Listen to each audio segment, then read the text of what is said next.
she said. Let's skip coffee and meet at a hotel.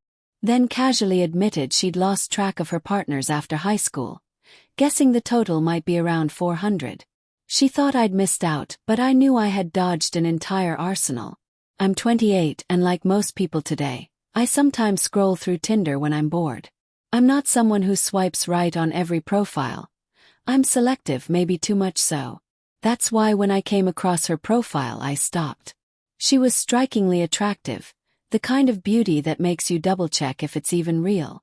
Her smile looked genuine, her photos seemed natural, and her short bio was interesting enough to make me want to start a conversation. We matched almost instantly. Within hours, we were exchanging messages that flowed easily, the kind that happen when both people are genuinely engaged. We covered the basics: hobbies, favorite foods, weekend plans. She had a playful way of teasing me, and I found myself grinning as I typed my replies. After a day of chatting, I decided to take a step forward. How about we grab coffee sometime? I suggested. There's a nice cafe by the river I think you'd like. Her reply came faster than expected. Why don't we just meet in a hotel room instead? I stared at the message, rereading it to make sure I hadn't misread. At first I thought she was joking, but her tone told me she was serious. Hotel room on the first meeting. My initial reaction wasn't excitement. It was confusion, even a bit of concern. I'm not a prude, but skipping straight to something so private without meeting in public felt wrong. That's a bit unexpected, I typed back, keeping my tone neutral. Why not start with coffee? She responded with a laughing emoji and, come on, it'll be more fun. The more I thought about it, the less comfortable I felt. For me, meeting somewhere public first is a safety thing, not just for her but for me too. Plus, it's a chance to see if there's any real connection beyond appearances. Her push for a hotel so soon made me wonder if there was more behind it. I didn't agree right away. Instead, I shifted the topic, partly to avoid sounding judgmental and partly to learn more about her before making a decision.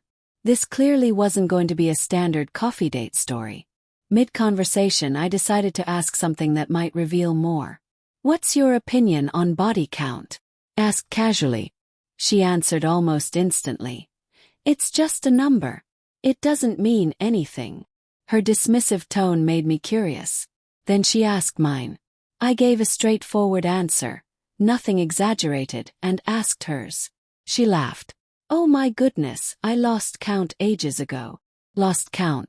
I leaned back, processing that. She wasn't joking. Really? Type. She replied. By the time I graduated high school, I was probably at 25 or so. I didn't respond immediately. Her openness was surprising. Not just the number, but her complete lack of hesitation. She continued. But you know, it's just a number. Doesn't define who you are. I live my life freely. No regrets. She wasn't embarrassed, in fact she seemed proud. I could respect the honesty, but it made me question whether we were on the same wavelength. Then, without prompting, she added, honestly, if I had to guess now, maybe 400. I had to read it twice. 400. The casual way she said it made it sound like she was talking about the books she'd read or movies she'd watched. I didn't answer right away.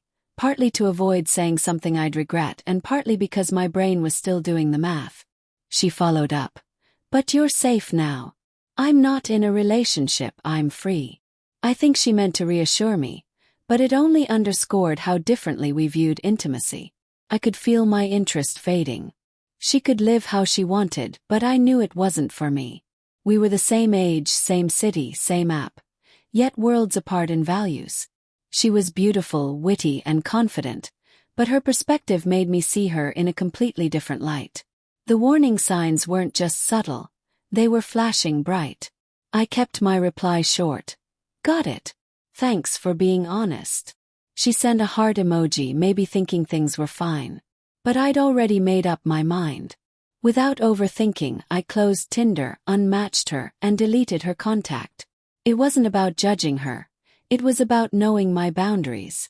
Strangely, I felt relieved. Relieved that this came out before I invested time or emotions.